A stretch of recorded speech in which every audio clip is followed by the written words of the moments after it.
What's going on? We back. Mercy Sports Talk. Appreciate the love, support. Let's talk a little bit about the Lions injury list. And it's getting longer and longer and longer and longer.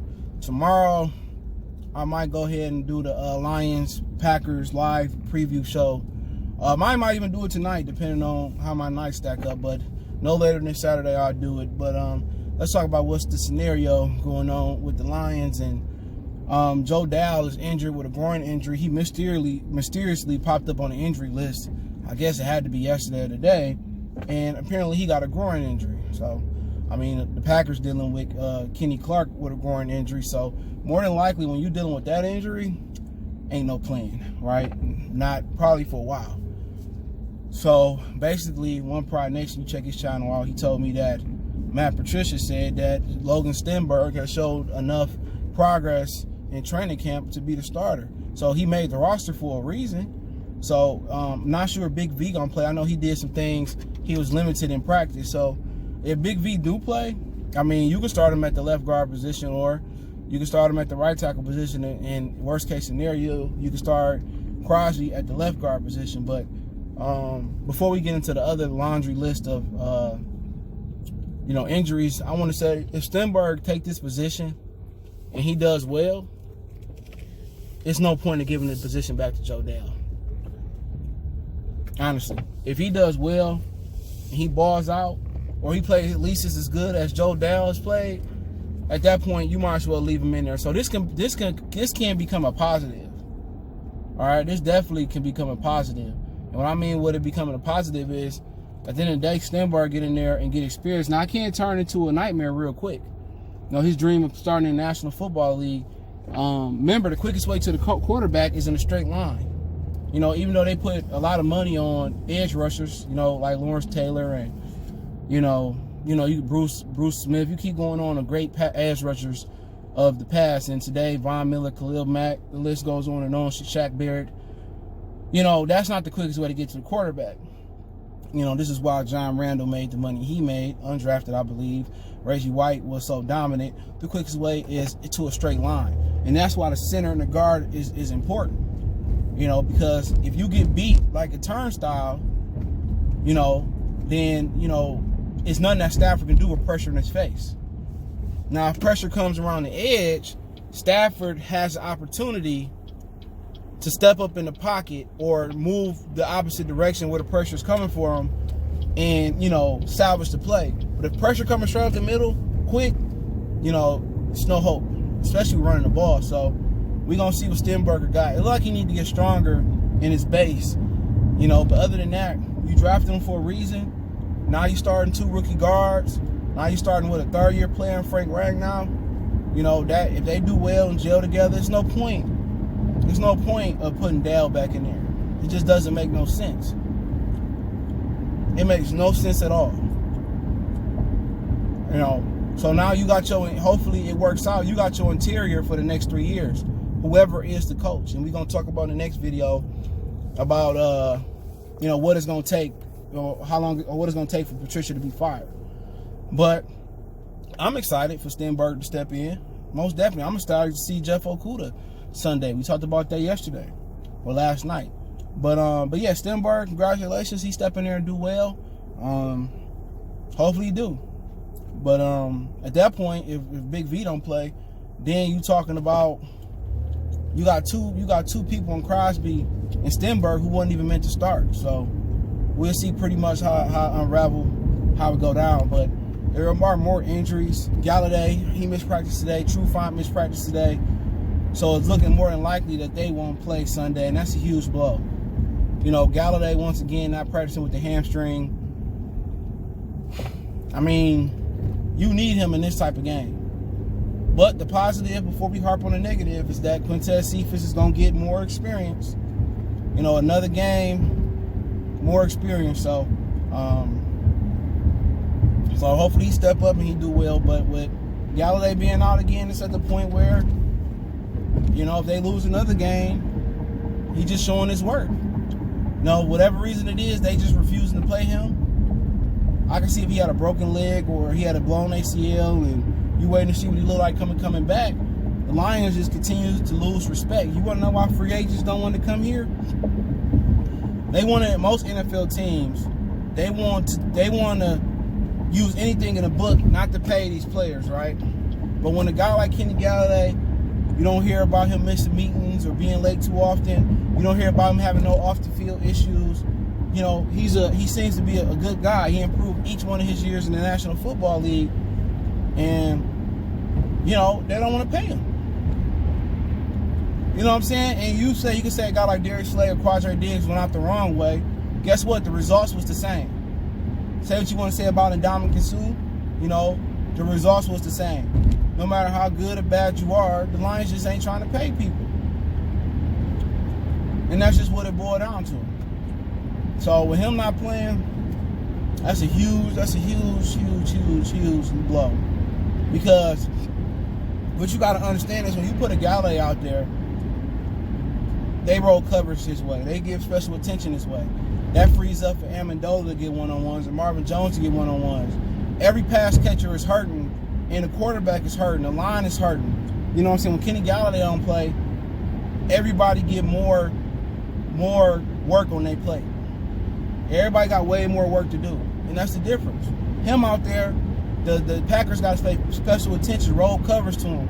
Now that allows Danny Amendola to work free in the slot and not see as much attention. It allows Marvin Jones to really get deep and get separation. Now, you know, if Kenny Golladay was out there for that play, Marvin Jones got defended and then Matthew Stafford threw a pick and it popped up.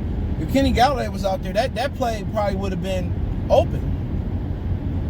You know, now I can man up on everybody. And people say, well, what's the remedy to not having Kenny Golladay out there? Who your next best offensive pass catcher?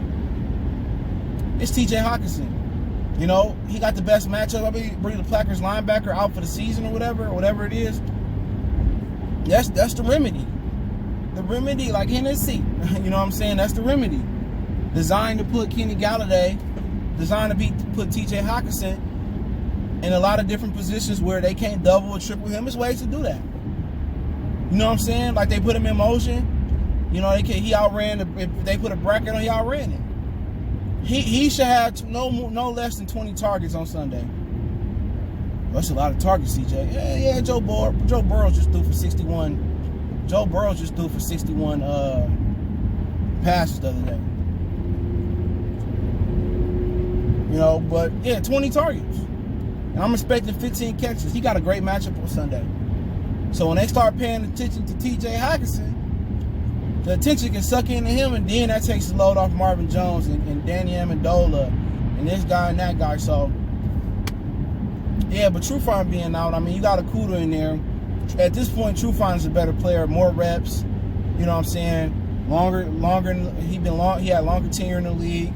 So, you know, Okudah gonna get in there. He gonna make some mistakes. He gonna make some plays. But like I said, I got Daryl Roberts back, so they a little bit healthy. We like Mike Ford, Coleman gone. So ideally, where do they play Jeff Okudah? I think they play him naturally on the outside.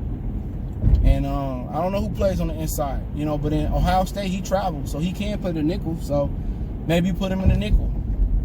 But, you know, Trufant not playing at this point, it's a huge blow, not knowing that Okudah not ready. And they had several chances to get other corners that was out here in the market, but they wanted to be cheap. And these corners didn't cost a lot. Drake Kirkpatrick. You know what I'm saying? Who else was out there? Darqueze Dennard was the perfect fit for them. You could have added Darqueze Dennard and Desmond Trufant at the same time because Darqueze didn't demand that much money on the open market. It's a couple $1 million. But you know what? They thought they would set at cornerback. And right now it's showing that they miss Darius Slay. That's what it's showing. Right now they miss Darius Slay. And they thought transitioning from Darius Slay was going to be that easy. And people say, well, he's always injured and this, that. Well, look at it now. Your whole cornerback position is injured. Now, there was some questions about was Jeff Okudah truly injured. And a lot of people thought it was a cover-up. A lot of people thought it was a cover-up because he wasn't ready.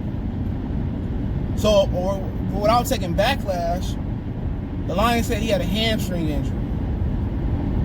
So they was like, oh, we don't want to take that back. We're going to just say he got a hammy injury. Now, that could be true. Because your number 3 overall pick knocked Trufant out there. You know, Chase Young, he registered, I think, a sack last week. Joe Burrow's been looking pretty good, especially last night, other than the protection issues. You know, so all of a sudden you pick number 3, and now your number 3 over pick ain't playing, and the fans were ridiculed and criticized by Quinn and Matt Patricia. So I can believe the theory that he ain't really injured. They just didn't want him to go out there because he wasn't ready. And I think I'm going to roll with that. You know, because all of a sudden his hamstring injury just miracle heal up. Come on. But the truth going to come out Sunday. How good he really is. He's supposed to be a plug-and-play player. And without the OTAs and minicamps, I get it. But that's a hard position to plug and play with OTA and minicamp and full training camp reps. You know, but all these injuries, people got to ask why these injuries happening to the Lions. And I go back to the year 1 with the Lions when it was talks about Matt Patricia working these guys too hard. Not treating the veterans and giving the veteran service days. Making them run gassers, making them run heels. You know, even going to end the season and making these guys practice outside for indoor games. Think about that for a minute. You want to know the injuries happening? Because Matt Patricia worked them too hard. That been going on 3 years. People say, no, guy from 97 won a ticket called in right before the Jets game, I believe. So I went to that game. He was like, oh, they just some crybabies and they some punks and they need some hard work and they just a little scared of hard work. And then guess what? They went out there week 1 and looked tired. They looked terrible. You know, they looked sluggish. So Matt Patricia has a history of working the hell out of the Detroit Lions. He has a long history of doing that. So you want to know why the injuries the way it is? Because he worked the hell out of it. He probably still got him running the hill, running gassers. He probably tried to turn up the intensity in training camp. And what he got to understand is a lot of your guys could be working out. It was a ton of film of Lion players working out this offseason, but there's no substitute for football shape. And you can come in tremendous shape and still get, man, I'm trained. I came in summer lifting weights feeling good. And I feel like I was in tremendous shape for going in some camps. And I was in good shape, but then again, you know, hitting the sled, hitting and, scrimmages, you still get tired. You know, you don't have no substitute for exchanging blows and just some of that work you do. You can come in good and phenomenal regular person shape. You can come in phenomenal shape. You know? But ain't no substitute for football shape. And I think he just I think he tried to intensify practice too much. And he got a history for it. Now, if he didn't have a history and he gave his veterans days off and let them heal and stuff of that nature outside of Stafford, then I probably wouldn't say what I've been saying right now. Where I'm saying right now. And I believe Matt Patricia is a direct correlation from his practice methods and his conditioning routines. I think it's a direct hit on that one. And then also you gotta look at the strength and conditioning coach. I understand it's an irregular offseason, but why are all these dudes having these soft tissue injuries, groins, hammies? You know what I'm saying? Why everybody coming out here? So what the fuck you doing, excuse my French, as a strength and conditioning coach? It's either the strength and conditioning coach fault or it's Matt Patricia fault. And I'm a side on Matt Patricia. I don't even know who the strength and conditioning coach is. But I think Matt Patricia worked these dudes too hard once again. This is. I mean, you can make a case that the defense gassed out versus Arizona last year. So this is the 3rd year in a row that somebody done got tired in the first game. How you tired in the first game? You know what I'm saying? How all these injuries happened before this? You know what I'm saying? All of a sudden we blink. We read Kenny Golladay looking good at camp. We blink. He wants some money. He want to get paid. We blink. He got a hamstring issue. You know? Jeff Okudah struggling in camp. You know, we blink. All of a sudden he got a hamstring issue. Something ain't adding up. 1 + 1 ain't, you know, this ain't 1 + 1 = 2. Something ain't adding up with these dudes. You know what I'm saying? Something is not adding up. But I think if it is truly injuries, it's Matt Patricia fault. He tried to intensify practice. Man, make a grown man run gassers. Come on. That's high school. You know, the heel is cool. But it is what it is, man. Let me know what you guys think. Check out the Detroit Lions Talk playlist. I might fit the live in today or tomorrow. I'll give y'all a nice notification before I go live, man. But don't forget, you can follow us on Facebook, Instagram, Twitter. Reach out if you got business question, cooperative sponsorship, video question, whatever situation may be. All my social media links in the description. Appreciate the love, support. Want to make a donation? $CJ Good 313. PayPal link in the description. That was Cash App. Appreciate the love, support. Don't forget to check my other channel out, Goodfellas Sports TV, right here on YouTube for more sports, music, news, and entertainment. The latest. Appreciate the love, support. One time for the one time.